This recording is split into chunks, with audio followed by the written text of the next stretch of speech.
حبايبنا متابعي أفلام الخمسين الكرام، شكرا على دعمكم المتواصل، وإن شاء الله نستمر معاكم وبيكم.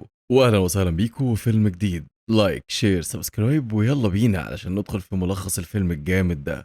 بيبتدي فيلمنا في دولة رومانيا، وتحديدا في مدينة بوخارست، واللي بيكون فيه مناسبة كل الناس بتتكلم عنها، وهي فرح بنت الرئيس، واللي بيكون باين عليه انه متضايق وان الجوازة دي مش جاية على دماغه اساسا. شكله كده رافض الجوازة كلها من الاساس، لكن بيكون مضطر ان هو يوافق علشان بنته ما تزعلش منه. وفي وقت ما كل الناس منسجمين وعمالين بيرقصوا ويهزروا ويهيصوا، بيظهر واحد اسمه كلود، وده بيكون قاتل محترف، واللي بيكون متنكر في لبس جرسون، وبيوقع المشروبات على الرئيس وكأنه ما يقصدش، وفي لحظات بيخلص على الرئيس وبيمشي فورا. وأول ما الحراس بيلاحظوا الجرح اللي في رقبة الرئيس، بيعرفوا إن ده قاتل، وبيجروا وراه، لكن بمهارته العالية وقوته الجبارة بيضربهم من غير رحمة، وبيقدر إن هو يهرب. وفي الناحية التانية بنشوف واحد اسمه فلانت قاعد جنب مراته المريضة بيرعاها، ومن نظراته ليها بنفهم انه حاسس بالندم ناحيتها، لكن لسه ما نعرفش سر النظرات دي. بعد كده بنرجع لكلود، اللي رغم ان هو بيكسب مكاسب كتيرة جدا من شغله ده، الا انه لسه عايش في حيه القديم. ولما بيوصل بيته بنلاحظ انه منظم جدا ومهتم جدا بالتفاصيل الصغيرة، وبيتضايق لما يلاقي حاجة مثلا مش في مكانها او مش مترتبة، ودي واحدة من اهم العادات عند القتلة المحترفين.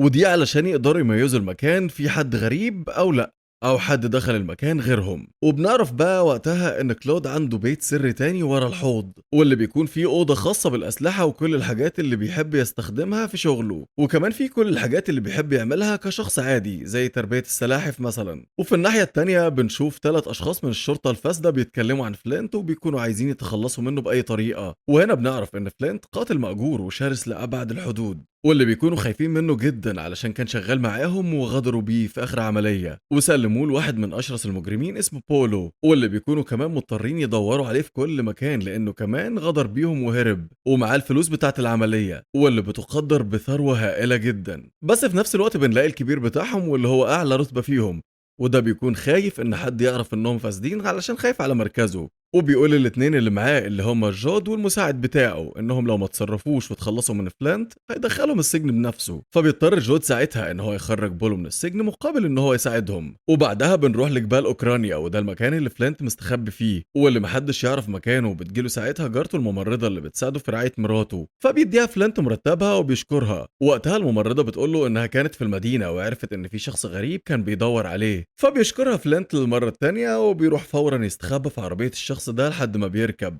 وبيطلع من وراه وبيحط المسدس في دماغه. وهنا بنعرف ان الشخص ده كان صاحب فلينت ومراته، واستنتج انهم موجودين هنا، وده لان مرات فلينت كانت دايما بتحكي له انها بتحب تعيش في المكان ده. وقتها فلينت بيساله بيقول له انت بتدور عليا ليه، فبيرد عليه صاحبه وبيقول له انه جايب له اخبار مهمه وكمان جاي لك في مهمه. فبيتعصب عليه فلينت وبيقول له انه اعتزل، وبيبقى لسه هيسيبه ويمشي، لكنه بيتراجع اول ما بيسمع ان الهدف ده هو بولو، وبيقرر انه يعمل العمليه دي ولو ببلاش علشان في خلاف قديم بينهم. لكنه رغم كده بيخلي صاحبه يعلي الراديو وبيحط المسدس على دماغه وبيعمل ان هو خلاص هيخلص عليه، وبينزل ساعتها بهدوء من غير ما صاحبه يلاحظ، وبيرجع يجهز المعدات بتاعته. وعلى الناحيه التانيه بقى كلود بنلاقيه داخل محل مجوهرات، وده بيكون مقر صاحبه كلارك اللي بيجيب له المهمات اللي هو بينفذها، وبيكون حريص كلود ان هو ياخد الاجر بتاعه في العمليه دي في فصوص الماظ. وكلارك ساعتها بيقول له ان في عمليه هياخد فيها ضعف المبلغ اللي هو بياخده في اي عمليه، وده لان الهدف اللي فيها هو الخطير بولو. وبيعرف وقتها انه خارج من السجن النهارده، وان العميل اللي هيدفع الفلوس دي عايزه ميت باي طريقه. فبيوافق كلود على المهمه دي رغم ان العميل نبه على كلارك انه يخفي هويته. بعد كده بنلاقي بولو خارج من السجن ورجالته بيبقوا مستنيينه، لكنه بيستغرب ساعتها ان اخوه ما جاش يستقبله،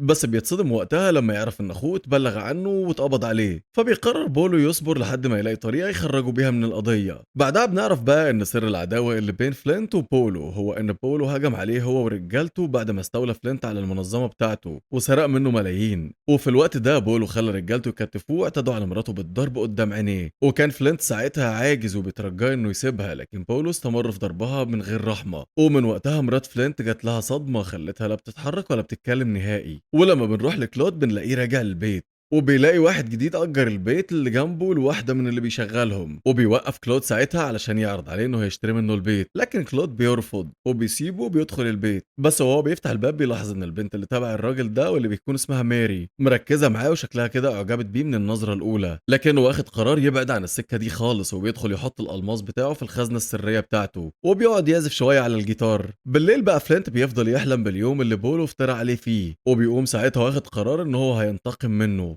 وبيتصل بصاحبه بيقول له أنا موافق على العملية. وقتها صاحبه بيرد عليه وبيعرفه إن في قاتل تاني اتكلف بالمهمة، لكن فلينت بيصمم إن هو اللي ينفذ العملية دي بالذات حتى لو ببلاش، وده علشان ينتقم. ومن تاني يوم بيبدأ يجهز حاجته وبيركب كاميرا وبيسلطها على مراته وبيوصل الكاميرا بالتليفون بتاعه علشان يقدر يطمن عليها في أي وقت. وبعدين بيروح لصاحبه علشان يعرف منه مكان بولو وتحركاته، وفي الوقت ده بنلاقي جود والمساعد بتاعه بيحطوا خطة يوقعوا بيها فلينت، لأنهم عارفين إنه هيظهر لما يسمع خبر خروج بولو من السجن. ومن ناحية تانية بيتصلوا على كلارك يعرفوا منه مكان تنفيذ العملية واللي هتكون قدام المحكمة بعد جلسة المحاكمة بتاعت أخو بولو. وقتها فلينت بيعرف هو كمان تفاصيل المهمة من صاحبه، وبيروح بيستخبى في بيت مقابل لباب المحكمة ومحضر القناصة، وبمجرد ما بيشوفه طالع من الباب الدم بيجري في عروقه وبيصوب عليه بسرعة. لكن للأسف كلود في نفس الوقت بيكون داخل بعربية وبيعدي من قدام بولو علشان يخلص عليه، وساعتها الطلقة بتاعت فلينت بتيجي في العربية وكلود إيده بتتهز والسهم اللي بيضربه بيجي في أخو بولو. وقتها بيهرب كلود بأقصى سرعة، أما فلينت فبيقرر يستغل الفوضى اللي حصلت دي وبينزل علشان يخلص على بولو. لكن في اللحظة دي جود بيظهر وبيضرب عليه نار قبل ما يخلص عليه وبيصيبه في دراعه، فبيقرر فلينت إن هو يستخبى، والشرطة بتشوف جود وهو بيضرب نار وبيغربله العربية بتاعته بالرصاص، لكنه بيقدر يهرب منهم بصعوبة. وفلينت لما بيجري بيروح وراه 2 عساكر لكنه بيقدر يضربهم بمنتهى السهولة وبيهرب. وبكده تبقى خطة جود والمساعد بتاعه نجحت وقدروا يضغطوا على بولو علشان يوافق إن هو يساعدهم. وبنلاقيهم كمان بيفجروا العربية علشان يخفوا أثرها تماما ومحدش يعرف إن العربية دي تخصهم. وبعدها بنلاقي بولو حزين جدا على موت أخوه، بيقول لرجالته يدوروا على الشخص اللي موت أخوه بأي طريقة ويعرفوا مكان فلينت ويخلصوا عليه. أما فلينت فبيروح لصاحبه وبيداويله مكان الرصاصة. وفي الوقت ده كلود بيكون في بيته بيعزف بكل هدوء لحد ما بيسمع صوت ماري جارته بتصرخ بصوت عالي، فبيخرج بيلاقي الراجل اللي مشغلها بيضربها بالحزام بمنتهى القسوة، فبيطلب منه ساعتها انه يوطي صوته علشان بيزعجه وبيدخل جوه تاني. لكن الراجل بيتجاهل كلامه وبيكمل ضرب في ماري بمنتهى القسوة، فبيتعصب كلود ساعتها وبيطلع يضربه بكل قوته وبيهدده انه هيخلص عليه لو ما مشيش من قدامه حالا.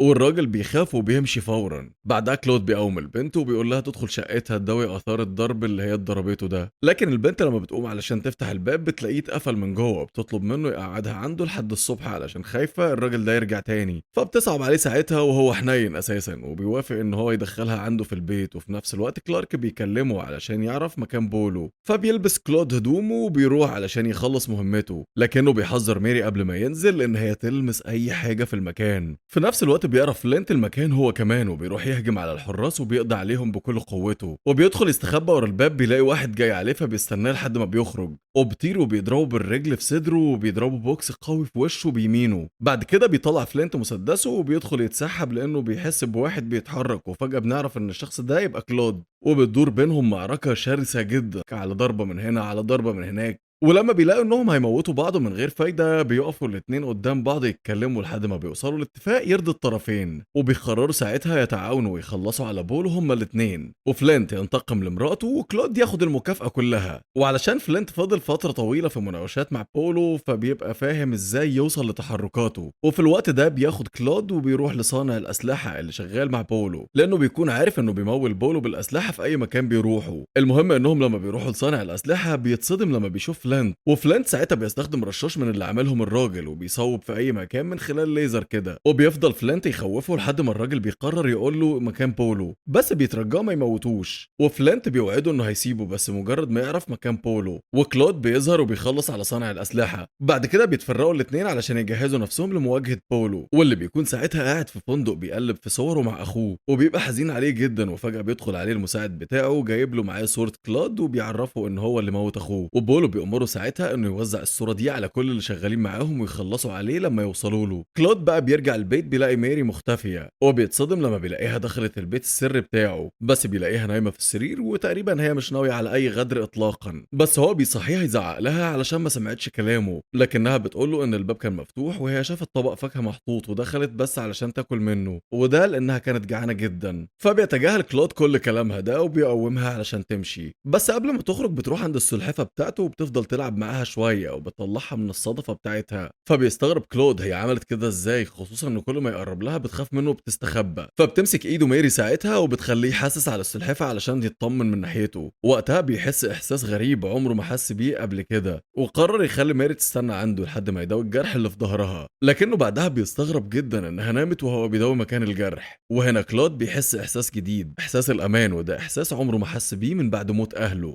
وبالليل فلينت بيقرر ان هو يدخل بيت الراس الكبيره في الشرطه الفاسده، وده علشان يعرفه ويوصل له رساله انه قادر يوصل له في اي وقت وفي اي مكان، وبيهدده انه هيرجع له تاني لو جود ما بعدش عنه. تاني يوم الزعيم بيجيب جود والمساعد بتاعه وبيكلمهم بكل غضب وبيهددهم انهم لو ما خلصوش الموضوع ده باسرع وقت هيسلمهم للسجن بايده. فبيضطروا انهم يسرعوا العمليه وبيسحبوا رجل بولو للمقر بتاع كلارك. وطبعا بولو بيروح له علشان يوصله بكلود، وبيبقى فاكر ان هو هيضغط عليه بالقوه علشان يعترف بمكان كلود، لكنه بيتفاجئ بعدد مهول من الحراس محاوطينه هو ورجالته من كل ناحيه. وفي الوقت ده كمان جود بيطلع من وسطهم وبيعرض عليه انه يساعدهم يتخلصوا من فلينت، وده مقابل انه يمحي سجله الاجرامي كله. وبولو ساعتها بيوافق بس بشرط واحد، انه يساعده في الوصول لكلود، وبيعرفه انه هيدفع له المبلغ اللي هو يستحقه. وبالفعل الاتنين بيوصلوا لاتفاق. وبعدها ميري بتصحى بتلاقيه قاعد جنبها، فبتقوم تتكلم معاه وبتقوله انها عرفت ان هو قاتل محترم، وبتقوله ان ده شغلك وان شغلها ما يفرقش حاجه عن اللي هو بيعمله، بل هي احسن كمان لانها بتعمل كده علشان هي فقيره وملهاش اهل، اما هو فعمل ثروه كبيره جدا ومع ذلك مستمر في القتل. وقتها كلود بيفضل يدافع عن نفسه، لكنه في الحقيقه عارف ان عندها حق في كل كلمه بتقولها. وفي نفس اللحظه دي كلارك بيتصل عليه علشان ينزل يقابله، وعلى الناحيه التانيه رجاله بولو بيخطفوا صاحب فلينت،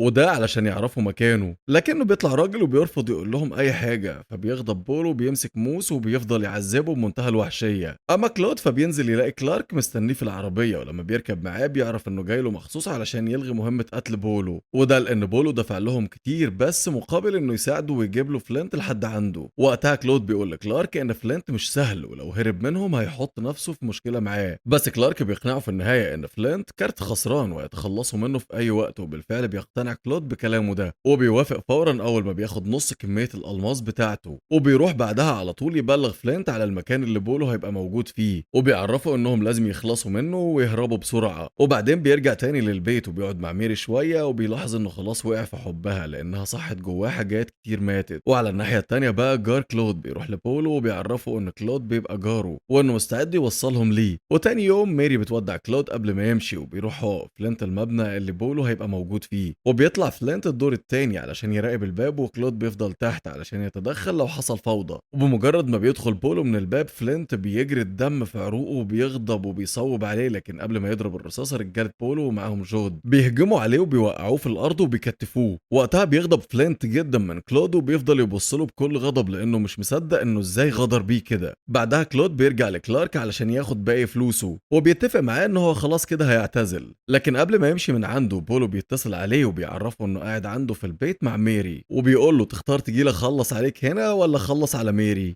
فبيرد عليه كلود وبيقول له انا جاي لك فورا. بعدها بيبص لكلارك وبيلومه علشان خان العشره اللي بينهم وغدر بيه، فبيقول له كلارك انه ما بيحبش حد اكتر من شغله. فبيسيبه كلود ساعتها وبيروح البيت عنده، بس للاسف على ما بيوصل بيكون بول ورجالته خلصوا على ميري ومشيوا. وقتها بيحزن جدا على ميري والغضب بيتملك منه جدا، وبيرجع تاني لكلارك علشان يرجع له الالماظ اللي خده مقابل انه يقول له على المكان اللي فلينت محجوز فيه. بس كلارك بيطلع جدع وبيقول له من غير ما ياخد منه اي حاجه، وده علشان يصحح الغلطه اللي غلطها. بعد كده بنشوف جود ورجالته معلقين فلينت وبيعذبوه بابشع الطرق علشان يقول لهم على مكان الفلوس اللي خدها، لكنه بيرفض يقول لهم اي حاجه. فبيغضب جود جدا وبيأمر واحد من رجالته ان هو يكهربه، بس في اللحظه دي بيوصل كلود وبيخلص على كل اللي في المكان بكل سهوله، وما بيكونش فاضل غير المساعد بتاع جود اللي بيفضل مستخبي ورا جسم فلينت، وده علشان مفيش اي رصاصه تيجي فيه. وقتها فلينت بيستغل الفرصه دي وبيلف رجله على رقبته وبيفك ايده وبيوقعه على الارض وبيفضل يخنق فيه بالسلسله لحد ما بيخلص عليه. بعدها كلود بيروح يفكه وبياخده ويمشي علشان يشوفوا طريقه ينتقموا بيها من بولو، وقتها بيتصل فلينت بصاحبه بس ما بيلاقيش اي رد، فبيقلق جدا على مراته وبيتصل وقتها على الممرضة تنقلها من البيت فورا. بس للأسف قبل ما يخلص المكالمة بتاعته معاها، بول ورجالته بيقطعوا الخط وبيخلصوا على الممرضة فورا. ولما الخط بيتقطع بيفهم فلينت ان بولو وصل للمكان بتاع مراته، وبيقرروا يروحوا على بيته بأقصى سرعة. وبمجرد ما بيوصلوا بيلاقي بولو بيتصل عليه وبيبص له في الكاميرا وبيهدده انه لو ما دخلش من غير سلاح هو وكلود هيعتدي على مراته قدام عينيه للمرة التانية، بس المرة دي هو ورجالته. فبيتصدم فلينت ساعتها لكنه بيضطر انه يسمع الكلام وبيوافق، وكلود بيوافق يدخل معاه كمان، لكنهم بيكونوا عاملين خطة جهنمية. وقدام بولو بيستعرض كلود انه ممكن يبيع فلينت وبيتخانقوا الاتنين مع بعض ساعتها. وهنا كلود بيزق فلينت بعيد، ووقتها بنعرف انهم سايبين الرشاش اللي بيشتغل بالليزر بره. وبمجرد ما بياخدوا فلينت بيصوبوا على رجالة بولو بيموتهم في ثواني معدودة. بس بولو بيمسك سكينة وبيهجم على فلينت ساعتها وبيكون خلاص هيغرزها في رقبته، لكن على اخر لحظه كلود بيتدخل وبيضرب بولو على دماغه وبيوقعه على الارض. وبعدها بيسيب فلينت ياخد حقه منه وبيخرج بره. وساعتها فلينت بيمسك بول وبيحط السكين على رقبته وبيجبره يعتذر لمراته بعلو صوته، وبعدين بيقوله انه مش قادر ينسى اللي حصل وبيطعنه بالسكينه في ظهره. بس لحد هنا حكايتنا لسه ما خلصتش، ده لسه في زعيم الشرطه وفلينت بيروح له بيخلص عليه. وفي نفس الوقت الناحيه التانيه كلود بياخد سيف وبيروح يطير رقبه جاره، وده بعد ما عرف ان هو اللي بلغ بولو. وفي النهايه فلينت بياخد مراته وبيروح يعمل لها عمليه بترجعها زي ما كانت بالفلوس اللي معاه. اما كلود فبيروح الكنيسه يولع شمعه على قبر ميري ويدعي لها، وده لانها قالت له انها خايفه محدش يفتكرها بعد ما تموت. لحد هنا وملخص فيلمنا انتهى. لايك شير سبسكرايب واشوفكم الفيلم اللي جاي. كان معكم محمد خليل، سلام.